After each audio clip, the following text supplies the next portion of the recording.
Hola, ¿qué tal? Bienvenidos y bienvenidas una vez más a su noticiario Derecho Humanista Informa TV. Soy Elena Paredes y es un placer poder estar con ustedes transmitiéndole las notas más relevantes en materia de derechos humanos. A continuación, le presento las notas más relevantes. Niños con discapacidad, el sector más vulnerable de la educación. Abre la Comisión de Derechos Humanos del Distrito Federal centro de acopio para apoyar a Rarámuris. UNICEF asegura que la situación de la infancia en Haití mejora y Etiopía desaloja a 70,000 indígenas de sus tierras. No se mueva de su monitor, que ya comenzamos.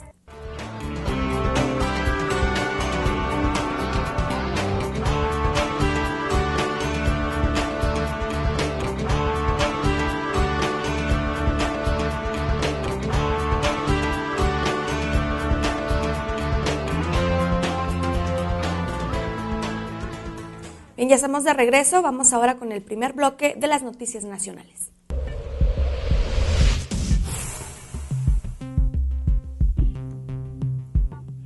La Comisión Estatal de Derechos Humanos de San Luis Potosí solicitó a la Secretaría de Educación de Gobierno del Estado aplicar medidas precautorias urgentes a favor de alumnos de la primaria Valentín Gómez Farías del municipio de Santo Domingo, que acusaron a 2 maestras de maltrato físico y psicológico.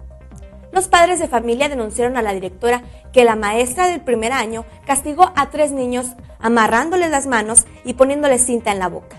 La directora ignoró las quejas y optó por cerrar la escuela y dejar sin clase a medio centenar de niños. La petición hecha por la CEDH de San Luis Potosí fue atendida por la Secretaría de Educación de Gobierno del Estado, quien retiró del grupo a las 2 docentes y asignó a nuevos profesores para evitar que los menores se quedaran sin clases.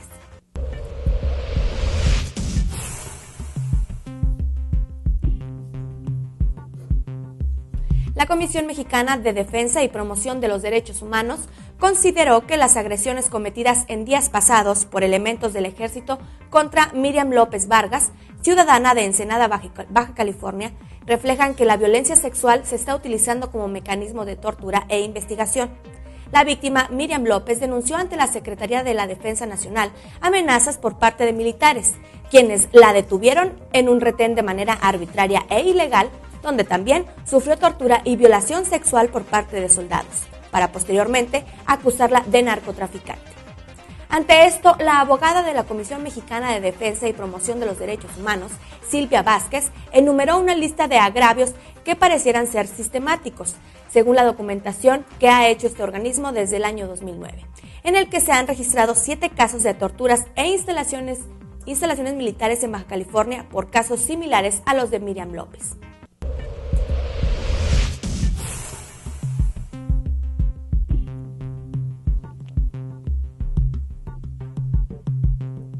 Raúl Ramírez Ramírez, titular de la Comisión Estatal de Derechos Humanos de Sonora, mencionó que el objetivo principal del organismo es que no haya suicidios en celdas preventivas, por lo que emitió 2 recomendaciones al Ayuntamiento y Seguridad Pública. El ombudsman sonorense informó que este lunes envió una recomendación al alcalde Manuel Barro y al titular de la Seguridad Pública Municipal, Mario Alberto Andrade, sobre 2 casos de suicidas, donde se le solicita dar seguimiento a la averiguación previa del Ministerio Público por homicidios. Asimismo, comentó que Contraloría debe realizar un procedimiento contra funcionarios implicados para determinar su sanción.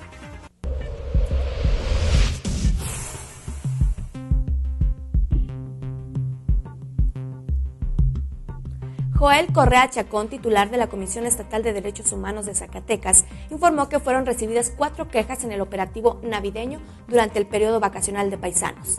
Una de las denuncias es contra una corporación policíaca municipal de Aguascalientes, otra contra el mismo Instituto Nacional de Migración, por no responder a las llamadas de atención telefónica que se proporcionaban en los trípticos. 2 más contra personal de aduanas por despojo de propiedades a migrantes sin justificación aparente. El ombudsman agregó que también recibieron una queja de paisanos extorsionados en Estados Unidos por personas que vendían documentos falsos, que supuestamente legalizaban la circulación de su vehículo en territorio mexicano. Correa Chacón enfatizó que esta queja es un ámbito nuevo para la comisión y fue referida a las autoridades federales por tratarse de una instancia aduanal.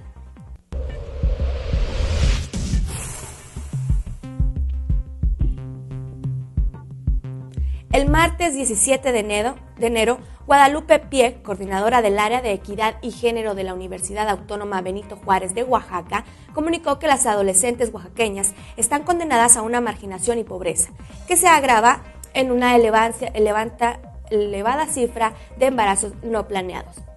La académica dijo que 20% del total de embarazadas que se registran al año en Oaxaca ocurren entre mujeres adolescentes, lo que significa tienen menos posibilidades de encontrar un empleo o de continuar sus estudios, ya que la responsabilidad adquirida les resta tiempo y en muchos casos no cuentan con el apoyo de sus familiares.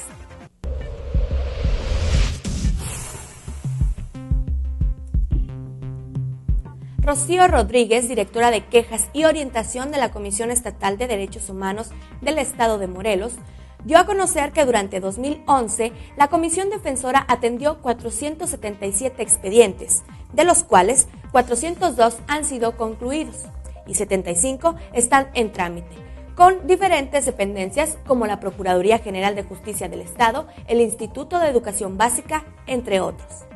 Rodríguez enfatizó que las quejas aún pendientes serán terminadas lo más pronto posible y exhortó a la sociedad a seguir visitando la página de internet de la Comisión www.cdhmorelos.org.mx, en la cual se difunden diversas actividades, boletines informativos, además de contar con el acceso a la normatividad del organismo y a sus funciones.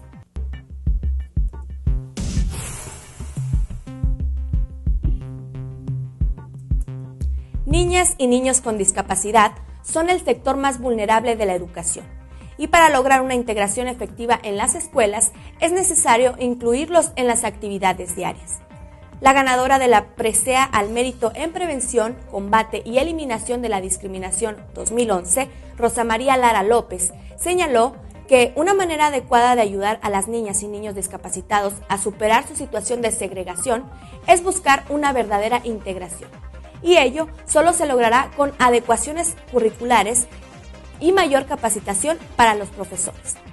Lara López aseguró que no basta con solo tenerlos en la lista de asistencia, sino brindarles las mismas oportunidades que al resto de sus compañeros, además de darles atención individualizada de acuerdo a su discapacidad.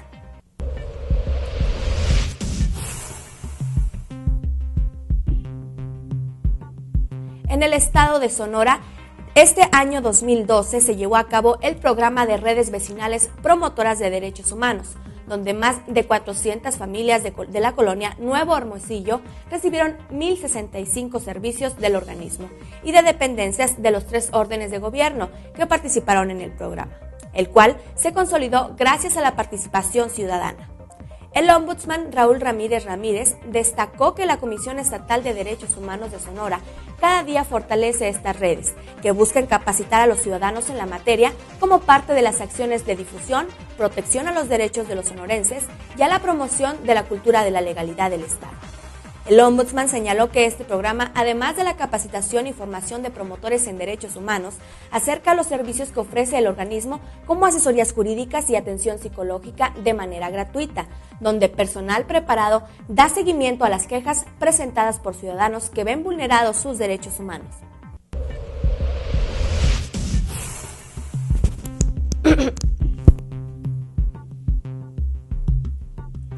Heriberto García García, titular de la Procuraduría de los Derechos Humanos en Baja California, reveló que el organismo ha constatado las condiciones de marginación y graves rezagos que padecen los jornaleros migrantes del Valle de San Quintín.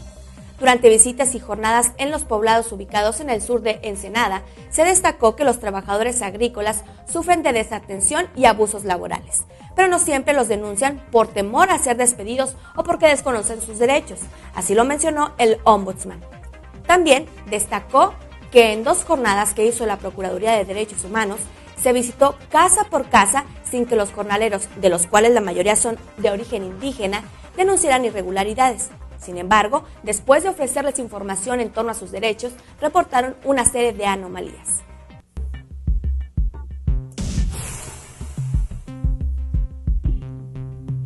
En México, la Suprema Corte de Justicia de la Nación comenzó la difusión de un acto de inconstitucionalidad que interpuso la Comisión Nacional de los Derechos Humanos contra una ley de Jalisco, la cual ordena revocar de cargos municipales a quienes padecen incapacidad física o mental. La CNDH argumentó que la Ley General de Gobierno y Administración Pública Municipal de Jalisco violó el artículo 1 constitucional que señala los principios de igualdad y no discriminación de personas con discapacidad física. Bien, hasta aquí las notas nacionales, vamos a una pausa informativa y regresamos con más información. No se vayan.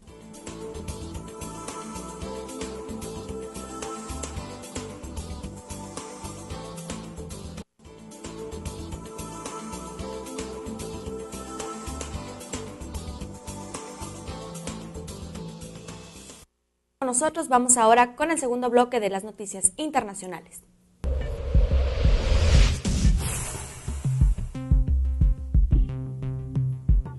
El lunes 16 de enero, UNICEF, el consorcio italiano y el municipio de El Alto cerraron el proyecto Protegiendo los Derechos de la Niñez Boliviana, luego de que 5 años de ejecución de la Defensoría de la Niñez y la Adolescencia.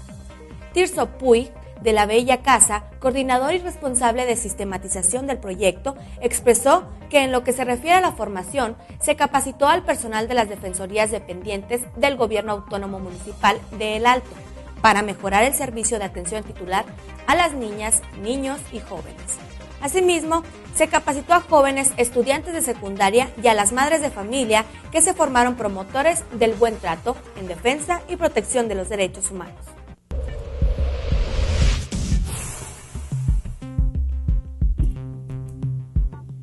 Dora Amalia Taracena, de Convergencia Cívico-Político de Mujeres, comentó sobre el discurso de toma de posesión del nuevo presidente de la República, Otto Pérez Molina, quien se caracterizó por tener un lenguaje poco incluyente, pues se refirió únicamente a los guatemaltecos y solo en 2 ocasiones habló a las guatemaltecas.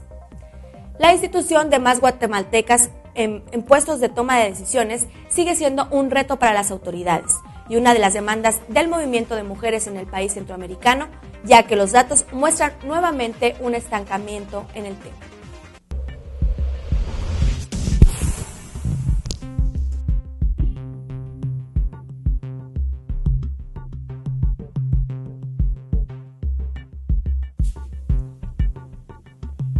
Esta semana, Human Rights Watch y el Comité para la Protección de Periodistas alertaron de los peligros a los que posiblemente pueden enfrentar los periodistas que cubran la Copa Africana de Naciones en Guinea Ecuatorial, en la ciudad de Bata, el próximo 21 de enero. Ambas organizaciones mencionaron en un comunicado de prensa que algunos periodistas que han visitado Guinea Ecuatorial para informar sobre el país durante el último año han sido detenidos, interrogados, censurados y deportados, por lo que aseguran que esos incidentes no son una buena señal para los periodistas deportivos. De esa manera, Human Rights Watch y el Comité para la Protección de Periodistas alertan a esos profesionales de la información que se espera que asistan a la ceremonia de inauguración de la Copa Africana de Naciones en Guinea Ecuatorial. En otra información, le comento que el día de ayer miércoles, el enviado de las Naciones Unidas a Sudán, Princeton Lehman, advirtió que 500,000 de personas se enfrentarán una emergencia de hambruna durante marzo. Esto si a las organizaciones humanitarias internacionales no se les permite ingresar a la zona de conflicto de Sudán. Lehman indicó que se avecina una desastre humanitaria en la capital del país sudafricano. Si grupos como el Programa Mundial de Alimentación y el Fondo de las Naciones Unidas para la Infancia no tienen acceso para trabajar en las zonas fronterizas de Kordofán y Nilo Azul. El gobierno de Khartoum argumenta que estas áreas son demasiado peligrosas para la organización que aquí operan, pero lo que Lehman pidió a Sudáfrica es tomar el liderazgo en el tema para prevenir un desastre colosal.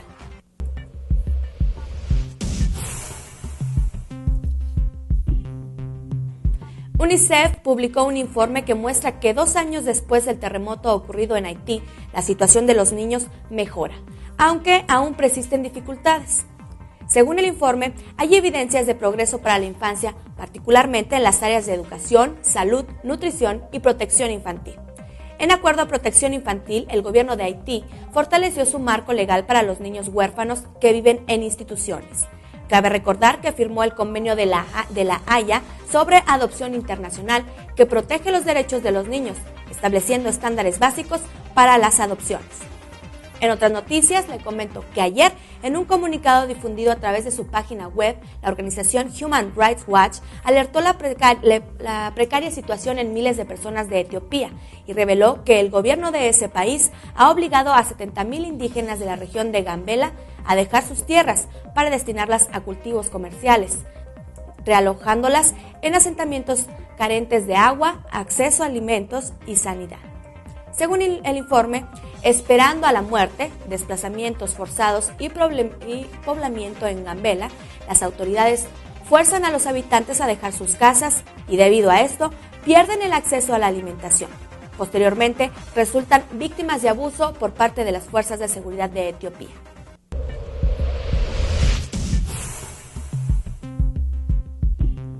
En Quito, la asambleísta de Pachacutic, Lourdes Tibán, ratificó ayer el pedido a la Comisión Interamericana de Derechos Humanos para que visiten Ecuador ante los intentos que vulneran la libertad de expresión por parte del gobierno. Para eso, a través de una carta dirigida a Santiago Cantón, secretario de la Comisión Interamericana de los Derechos Humanos, Tibán le solicitó información sobre si el gobierno nacional ya terminó la invitación al organismo. La legisladora denunció que con el veto presidencial al Código de la Democracia, prohíbe a los medios de comunicación social hacer promoción directa o indirecta de mensajes que tiendan a incidir a favor o en contra de determinado candidato, por lo que se atenta contra la libertad de prensa y reduce la posibilidad de tener una ciudadanía informada.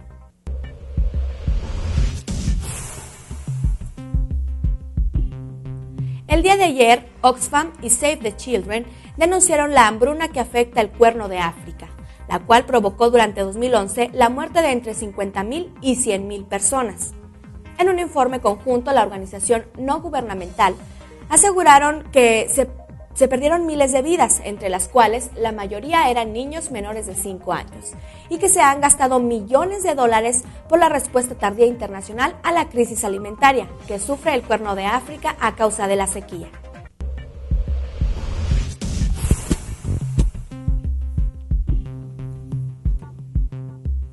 Con el objetivo de concientizar a la ciudadanía española sobre la situación de violaciones de derechos humanos e injusticias que sufren los menores en distintos países, se inauguró ayer por la mañana la exposición Soñando a un Futuro, campaña de Manos Unidas. Alicia Barquero, regidora de Políticas de Igualdad y Cooperación al Desarrollo, detalló que la exposición está formada por una serie de paneles con fotografías y texto que muestran un recorrido sobre la realidad de la infancia y de las situaciones de desamparo que sufren los niños de muchos países. Esta exposición se podrá visitar hasta el día 31 de enero, de lunes a viernes de 10 de la mañana a 1 de la tarde, en la sala de exposiciones del Centro Municipal de El Carmen en Murcia, España. Bien, hasta aquí las noticias más relevantes en materia de derechos humanos. Soy Elena Paredes. Recuerde, nos vemos mañana en punto de las 9:30. Hasta pronto y que tenga usted un excelente día.